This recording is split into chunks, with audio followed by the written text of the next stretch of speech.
Olá, galerinha, tudo bem com vocês? Guilherme Campos aqui, professor de Educação Física da Rede Estadual. E nessa aula de hoje nós iremos dar continuidade a esse conteúdo de esportes. Hoje nós iremos entrar num tema bem bacana aqui que nós iremos falar dos esportes em relação à influência da mídia e o contexto social. Para isso, eu organizei a nossa aula da seguinte forma. Nós iremos conceituar esportes, vou dar uma classificação dos esportes para vocês, segundo um dos pensadores da área da educação física aí, que é o Tubino, né? Ele divide em esporte e educação, esporte participação e esporte performance. Daí o terceiro tópico eu vou falar da propagação dos esportes, a visão de esportes imposta pela mídia, relação ídolo, dados salariais em relação ao futebol, esportes televisionados e uma questãozinha aqui do Enem para a gente resolver, tá certo? Então, esportes, vocês já sabem, esse conceito de esportes.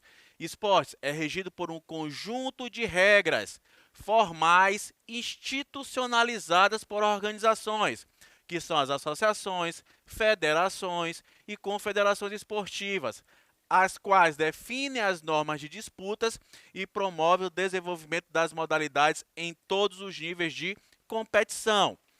Conceituando para vocês, eu já disse que os esportes ele se conceitua como com aquelas regras que são rígidas, que devem ser seguidas, né? Que diferenciam um pouquinho ali dos jogos, que tem aquelas regras mais flexíveis. Os esportes, ele tem as suas regras regidas por federações, confederações, tudo muito bem organizado, tudo escrito. E as classificações dos esportes, segundo o Tubino, que ele classificou em 3. Existe o esporte e educação, que tem por finalidade democratizar e gerar cultura pelo movimento de expressão do indivíduo em ação como manifestação social e de exercício crítico da cidadania, evitando a exclusão e a competitividade exacerbada. Coloquei uma imagem de um projeto que eu realizei na escola onde eu trabalhava no ano de 2018. Lá nós fazíamos, eu e mais 2 professores, Márcio e Mike Zan, uma Olimpíada do Estudante. Nós escolhíamos 4 modalidades esportivas e durante o ano inteiro nós fazíamos competição. Aqui, no caso, era o atletismo. O esporte e a educação, ele visa democratizar, ele visa ofertar vivências aos nossos alunos. Diminuindo o quê? Minimizando o quê? A exclusão. Tanto que uma das regrinhas que nós colocávamos lá para uma sala participar dessa Olimpíada, teria que ter no mínimo 80% dos alunos inscritos. E aqui antes, por exemplo, como do atletismo, antes da Olimpíada criar o revezamento misto, colocar nos jogos, na verdade, o revezamento misto do 4 por 100, onde constava de 2 homens e 2 mulheres, nós já fazíamos isso aqui. O revezamento constava com a equipe formada por 2 homens e 2 mulheres, visando mais uma vez o quê? A inclusão. Professor, mas não existia, era um interclasse, eram Olimpíadas, não existia a competitividade? E existia, mas só que ela não era o fator principal. O que nós queríamos ali? Que o aluno ele participasse da Olimpíada. Então, nós procurávamos o quê? Educar os nossos alunos. Porque através de uma derrota, o aluno também aprende. A vida não vai ser sempre só de vitórias. Ora a gente vai estar ganhando, ora a gente vai estar perdendo. Então a gente ensinava, além dos esportes, da prática esportiva, alguns valores para os nossos alunos. Esporte e participação, referenciadas pelos princípios do prazer lúdico, livres de obrigações da vida cotidiana. Apresentam como propósitos a demonstração, a diversão, o desenvolvimento pessoal e a interação. Daí, mais uma vez, eu coloco uma imagem aqui de um outro projeto que nós também realizávamos nessa escola. Aqui, no caso, era a Corrida do Estudante, onde nós colocávamos 300 alunos participando dessa corrida. Mais uma vez, existia a competição? Existia, mas existia, além da competição, existia a participação dos alunos. 200 alunos, 300 alunos correndo nas ruas, com o intuito de apenas participar. Tanto que nós premiávamos quem estava ali inscrito com uma medalha de participação. As modalidades eram 3 quilômetros de caminhada, 5 quilômetros de corrida, bem pouquinho, para que a pessoa se sentisse à vontade de participar. Mais uma vez, existia a competição? Existia, mas o intuito aqui era o quê? Era fazer com que os alunos participassem, evitando o quê? A exclusão, evitando aquela competitividade exagerada, tá certo? Visava a diversão, a interação social. Olhem a foto, a quantidade de alunos. Aqui nós não estávamos ainda no período pandêmico, mas todos ali interagindo um com o outro, tá certo? E por último, o esporte performance ou esporte espetáculo. Traz consigo os propósitos de novos êxitos e vitórias sobre os adversários. As diferentes modalidades esportivas estão ligadas às instituições. Aquele conceito lá, ligas, federações, confederações e comitês. Percebam que eu já coloquei aqui uma imagem de uma atleta olímpica, Simone Biles. Aqui eu já não consegui o quê? Colocar uma imagem dos projetos que eu trabalhava na escola onde eu lecionava antes de vir para cá.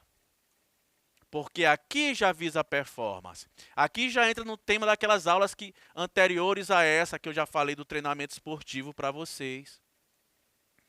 Então, aqui é excludente. Aqui não trabalha a inclusão. Aqui estão os mais habilidosos. Professor, mas o que tudo isso tem a ver com o nosso tema? Tem a ver que são esses atletas, são essas disputas que fazem com que a mídia tenha interesse. Não são esses projetos que eu realizei lá na minha escola, que não têm a dimensão de uns Jogos Olímpicos, porque não venderia tanto, mesmo eu fazendo algo que era espetacular para os meus alunos. Conseguiram compreender essa diferença? Então, o que vende é o espetáculo. Tá certo? É o que os atletas conseguem fazer. Propagação dos esportes. O espetáculo esportivo, que antes acontecia apenas para o deleite das arquibancadas, foi globalizado. A televisão multiplicou a plateia de milhares para criar a audiência e o mercado de milhões. A indústria do esporte cresceu e com ela a qualidade dos eventos e dos equipamentos esportivos. Olhem mais uma vez para as imagens. Está aqui uma foto do Coliseu.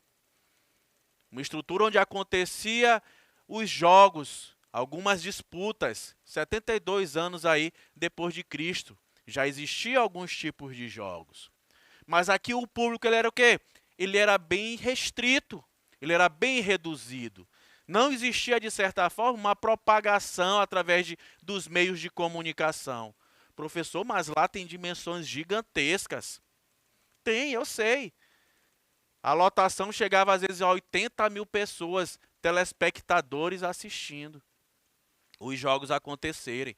Mas aqui do lado está uma imagem o quê? De um controle de uma televisão. Através da televisão, eu não atinjo um número maior de pessoas? Óbvio que sim. Óbvio que sim. Nos Jogos Olímpicos, numa Copa do Mundo, num campeonato de futebol, o que a televisão vai mostrando, o indivíduo ali ele tem um acesso mais facilitado. Eu não preciso estar lá nos Estados Unidos, onde está acontecendo o jogo, para eu acompanhar uma partida de futebol. Eu consigo apenas com o controle da televisão aqui. Ainda tem os recursos que a televisão consegue dar aos jogos, a emoção maior. Criar aquele esporte, o espetáculo. Como assim, professor? Existem as revisões, existem os replays, existe a câmera lenta, vários recursos são utilizados por essa mídia para trazer mais emoção à modalidade. Vou dar um exemplo aqui para vocês.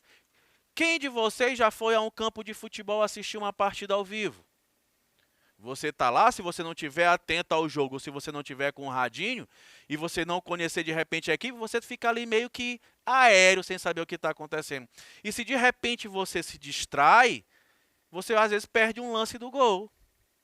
Em casa, não. Em casa você pode até perder o exato momento que o gol acontece, mas depois você vai ver replay por todos os ângulos, câmera lenta, vai saber a velocidade que a bola atingiu, vai ver a fisionomia do atleta, vai ter a emoção do narrador. Tudo isso é jogado quando os esportes eles são televisionados. A visão do esporte pela mídia. Atualmente, principalmente em países subdesenvolvidos, as pessoas não dispõem de grandes oportunidades para a melhoria da qualidade de vida. Nesse ponto, o principal papel da mídia é mostrar para a sociedade o esporte como uma forma rápida, sem muito esforço ou prazerosa, da tão sonhada oportunidade de melhoria socioeconômica. Daí eu coloquei uma imagem aqui de Cristiano Ronaldo, um dos maiores atletas que eu acho na atualidade. Quando eu falo atleta, eu falo por ter um foco, por ter uma disciplina para treinar. E percebam que no texto eu coloquei aqui em vermelho, ó, sem muito esforço ou de forma prazerosa. É isso que a mídia tenta mostrar. Ele ama futebol e pratica o esporte que ele ama. Tranquilo. Mas nem sempre isso vai ser muito prazeroso. É uma forma de refúgio que ele teve para sair do estado de pobreza. O pai dele era roupeiro de um time de futebol de série C, D, não sei ao certo. E ele, de repente, convivendo no mundo do futebol, ele viu que através do futebol ele poderia mudar a sua realidade.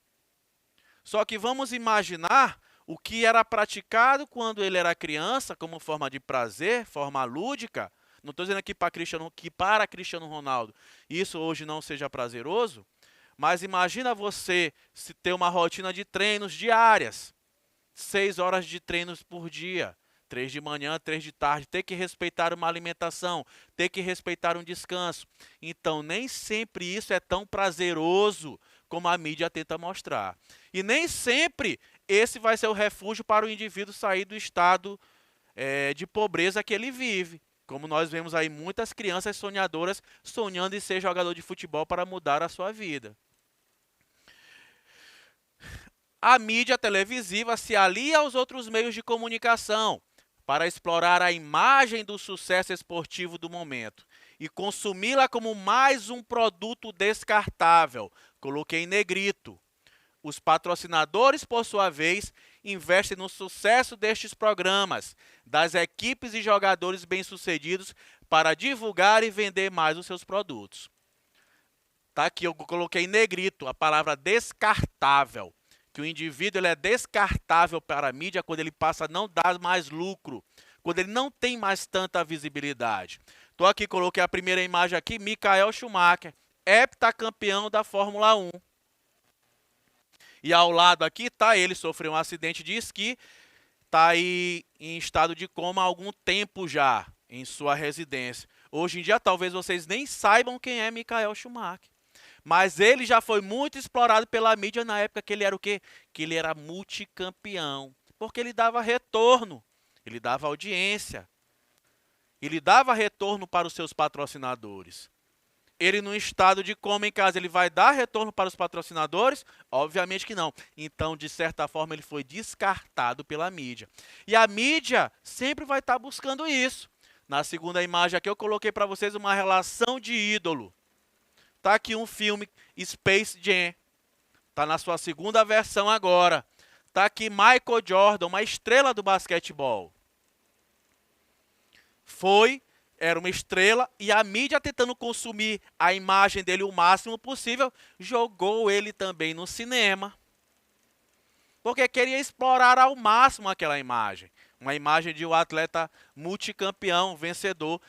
A marca estar atrelada àquele atleta significa o quê? Retorno financeiro para qualquer empresa.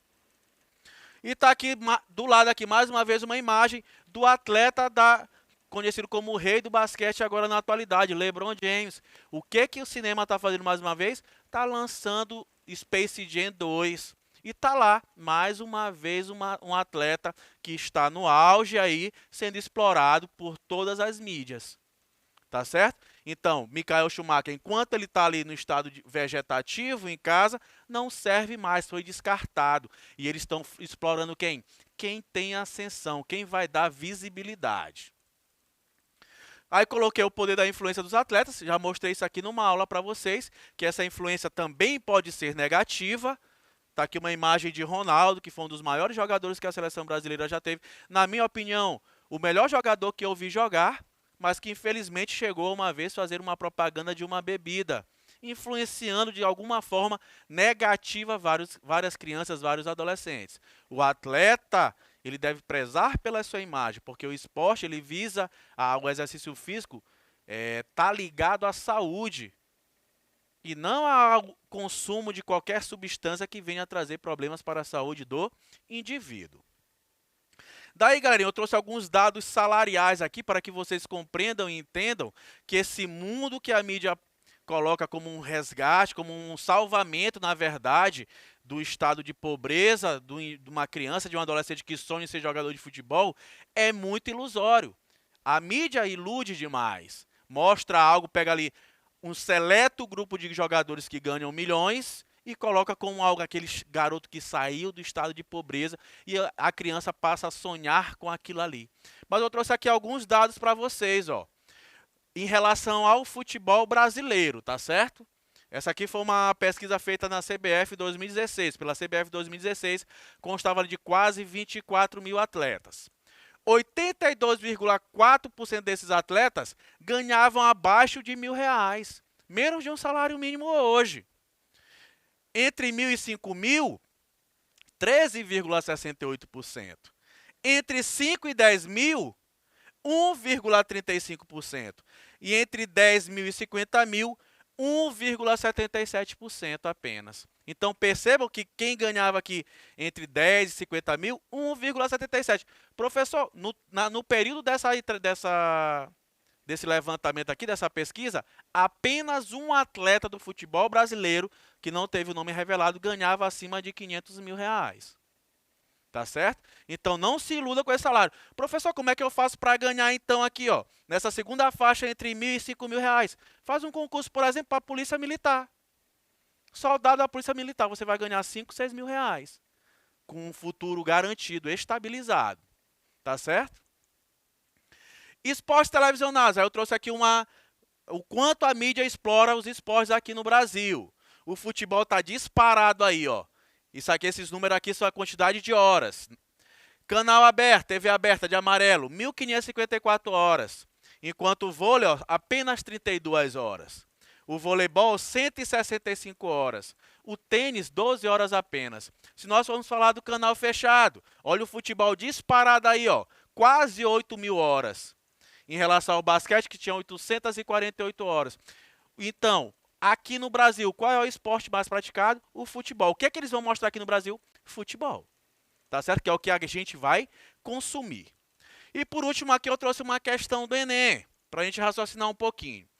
A ascensão social por meio do esporte mexe com o imaginário das pessoas, pois em poucos anos um adolescente pode se tornar milionário, caso tenha um bom desempenho esportivo. Muitos meninos de famílias pobres jogam com o objetivo de conseguir dinheiro para oferecer uma boa qualidade de vida à família. Isso aproximou-se mais ainda ao futebol das camadas mais pobres da sociedade, tornando-o cada vez mais popular.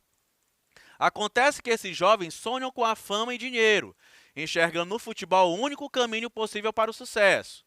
No entanto, eles não sabem da grande dificuldade que existe no início dessa jornada. Vocês não sabiam, que eu já esclareci para vocês, em que a minoria alcança a carreira profissional. Esses garotos abandonam a escola pela ilusão de vencer no futebol, a qual a maioria sucumbe. O caminho até o profissionalismo acontece por meio de um longo processo seletivo que os jovens têm de percorrer. Caso não seja selecionado, esse atleta poderá ter que abandonar a carreira involuntariamente por falta de uma equipe que o acolha. Alguns podem acabar em subempregos, à margem da sociedade, ou até mesmo em vícios decorrentes desse fracasso e dessa desilusão. Isso acontece porque, no auge da sua formação escolar e na condição juvenil de desenvolvimento, eles não se prepararam e não são devidamente orientados para buscar alternativas. Então, eu falo aqui que a criança ela tem que ter uma alternativa, ela tem que ter, paralelamente aos seus treinos de futebol, se eles forem jogador de futebol, o estudo. Então, Ao abandonar o fato de, no Brasil, muitos jovens depositarem suas esperanças de futuro no futebol, o texto critica o despreparo dos jogadores de futebol para ajudarem a família? Não. Garantia de ascensão social? Nunca quer garantia. Falta de investimento dos clubes? Não. Investimento reduzido dos atletas profissionais em sua formação? Não. Despreocupação dos sujeitos com uma formação paralela à esportiva para habilitá-los a atuar em outros setores da vida. Então, galerinha, eu vou ficando por aqui. Até a nossa próxima aula. Vamos para cima, hein?